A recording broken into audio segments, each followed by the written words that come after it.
Selamat siang, selamat berjumpa kembali dalam pembelajaran online mata pelajaran bahasa Indonesia. Semoga kalian semua dalam keadaan sehat dan terus bersemangat. Terimalah salam kebajikan Wei Te Tung Tien. Anak-anak yang saya kasihi, siang hari ini Bapak akan menjelaskan tentang topik mengenai kata berimbuhan.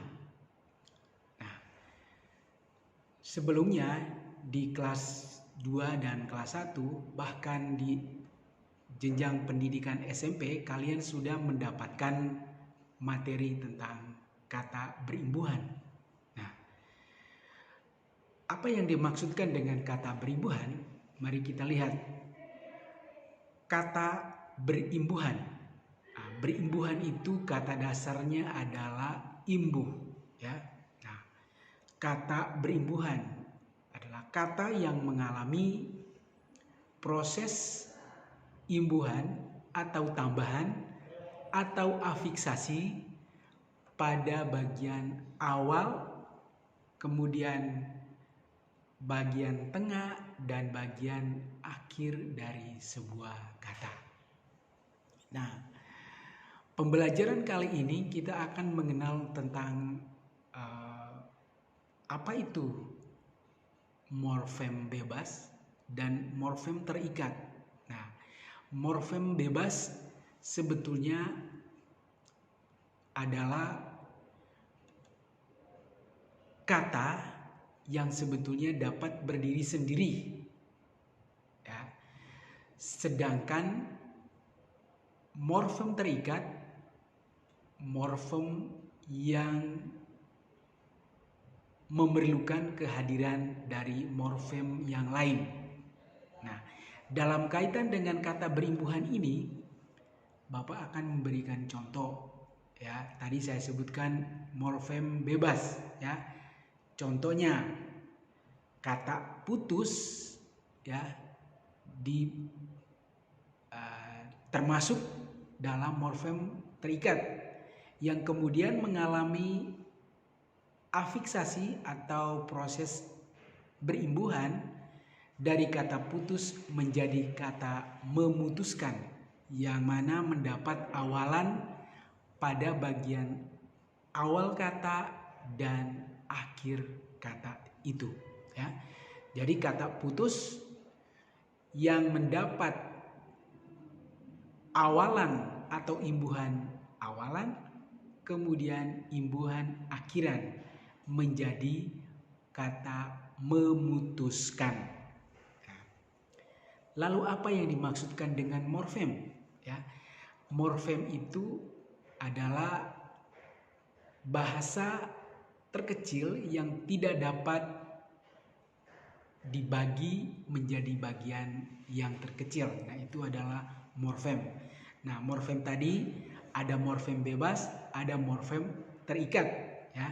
Saya ulangi, morfem bebas contohnya, contoh kata putus, ya, yang dapat berdiri sendiri. Kemudian kalau morfem terikat, kata memutuskan. Nah, kata ini sejatinya atau membutuhkan kehadiran dari morfem yang lain, ya. Jadi itu mengenai kata berimbuhan yang membentuk morfem bebas kemudian berubah menjadi morfem terikat, ya. Oke. Pada pembelajaran kali ini pula menurut ahli bahasa Indonesia, membagi kata berimbuhan itu berdasarkan letaknya ada 4 macam. Nah, mari kita lihat contoh, ya. Jenis-jenis kata berimbuhan, yang pertama sebetulnya apa yang disebut dengan imbuhan yang melekat pada awal sebuah kata. Nah, jenis imbuhan yang pertama ini biasa disebut dengan prefiks, ya.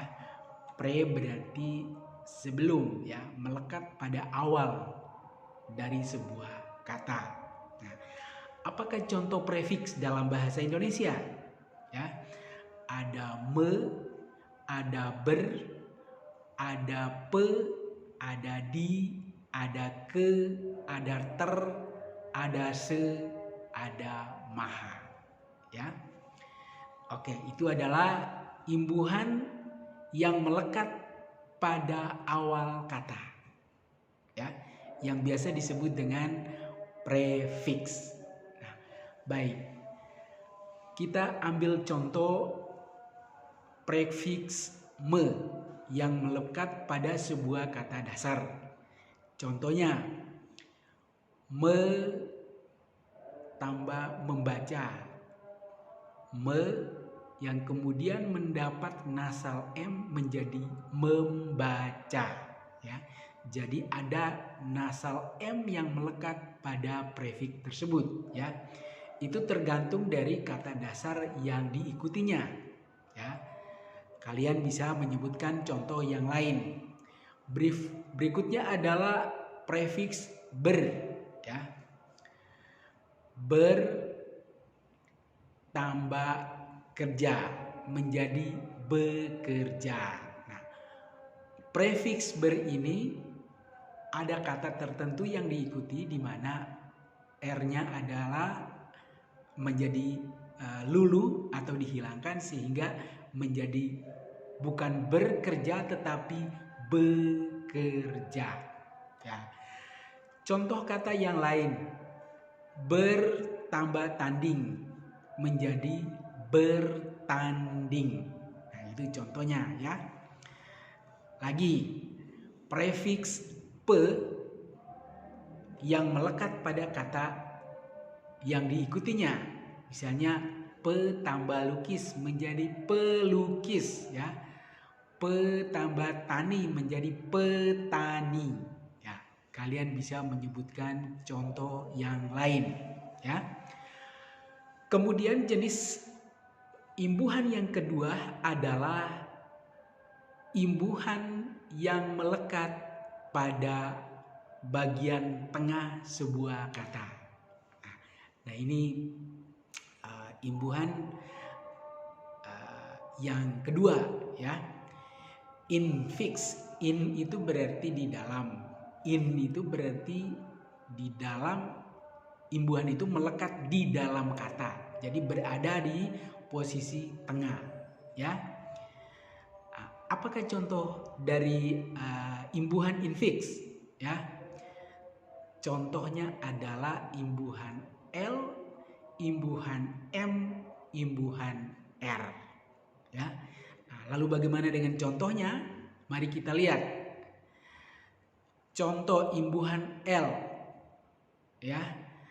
Misalnya kata tunjuk, dia akan mengalami proses afiksasi menjadi telunjuk, ya. Nah, itu berada di tengah, ya. Jadi infix L yang melekat pada kata tunjuk, ya. Tunjuk menjadi telunjuk, ya. Contoh yang kedua, kata gunung menjadi gemunung, ya. Jadi M itu melekat pada bagian tengah dari kata gunung, ya. Kemudian contoh yang lain, contoh untuk imbuhan R yang melekat di bagian tengah, contoh kata dasar gigi menjadi gerigi, ya. Itu contoh, ya. Kalian bisa mencari contoh kata yang lain yang mengalami proses afiksasi di mana L, M, R itu melekat pada bagian tengah dari sebuah kata dasar, ya. Oke anak-anak, sampai di sini Bapak akan melanjutkan, ya. Pengelompokan atau jenis imbuhan yang ketiga adalah imbuhan yang melekat pada akhir sebuah kata dasar. Nah, bagaimanakah contohnya atau apa contoh dari sufiks? Sufiks itu ada sufiks kan, ada sufiks an, ada sufiks i, sufiksnya, ada sufiks wan, ya. Dengan contohnya nanti akan kita lihat satu persatu, dan pada bagian akhir ini kalian akan mencari contohnya masing-masing, ya. Oke, kita lihat sufiks yang pertama, sufiks kan. Apa contohnya? Ya. Kata dasar main, tambahkan menjadi mainkan. Ya. Saya ulangi. Sufiks kan. Contoh kata main tambahkan menjadi mainkan. Ya.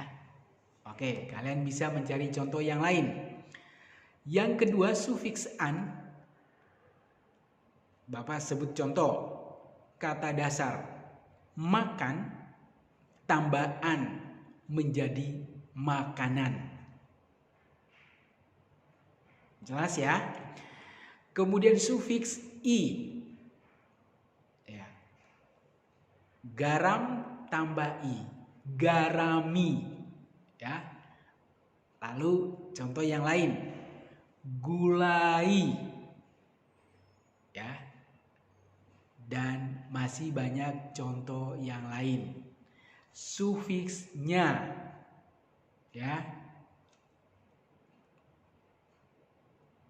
sufiksnya, ya, ada kata yang melekat pada kata bagian akhir dari kata tersebut, ya. Kupunya, ya, dan masih ada contoh yang lain. Kemudian anak-anak, kategori atau jenis imbuhan yang terakhir adalah imbuhan yang melekat pada bagian awal dan bagian akhir dari sebuah kata. Istilah ini biasa disebut dengan konfiks, ya. Nah, ini dalam bahasa Indonesia. Jadi saya ulangi yang pertama. Prefiks, ada infiks, ada sufiks, dan ada konfiks, ya. Konfiks, saya ulangi sekali lagi, imbuhan yang melekat pada awal dan akhir dari sebuah kata. Oke. Apakah contohnya? Yang pertama, ke-an. Lalu pe-an. Ya. Kemudian ada juga per-an. Ada ber-an, ada se-nya. Jadi imbuhan awalan dan akhiran melekat sekaligus pada kata tersebut. Ya.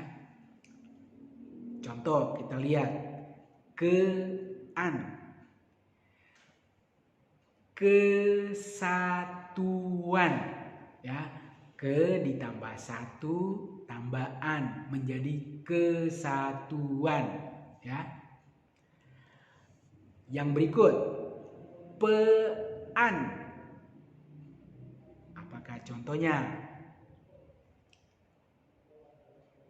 Contoh katanya, ya, pe tambah lari tambahan pelarian, ya, itu contohnya, ya. Per-an, apa contoh katanya? Per ditambah juang ditambah an, perjuangan, ya. Lalu ada konfiks ber-an, bertambah lari tambahan berlarian, ya. Oke, selanjutnya ada se-nya, ya.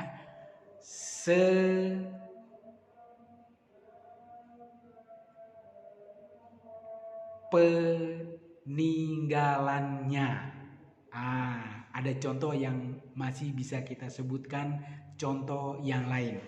Oke, baik anak-anak, jenis-jenis imbuhan ini menjadi hal yang penting dalam hal kita berbahasa Indonesia, dan lebih-lebih untuk menjadi modal kita dalam menyusun karangan, baik itu dalam bentuk prosa maupun dalam bentuk puisi. Ya. Orang-orang yang memiliki kosakata yang banyak sudah pasti itu menjadi modal utama dalam mengungkapkan pikirannya dalam bentuk tulisan. Harapan dari pelajaran ini, ya, kalian memiliki kosakata yang sebanyak-banyaknya, entah itu imbuhan prefiks, imbuhan infiks, imbuhan sufiks, maupun gabungan atau konfiks, supaya Anda memiliki keterampilan dalam menyusun karangan bahasa Indonesia, dan tentu saja dengan harapan sesuai dengan ejaan bahasa Indonesia. Nah, anak-anak, setelah kegiatan penjelasan ini, Bapak akan memberikan tugas untuk mengerjakan hal-hal yang berkaitan dengan kata berimbuhan. Mudah-mudahan materi ini dapat dipahami oleh kalian dan bisa memberikan wawasan atau pengetahuan yang lebih luas tentang bagaimana menyusun kalimat dengan memperhatikan imbuhan dalam bahasa Indonesia. Sekian dan terima kasih. Selamat belajar dan tetap semangat dalam mempelajari bahasa Indonesia. Selamat siang semuanya.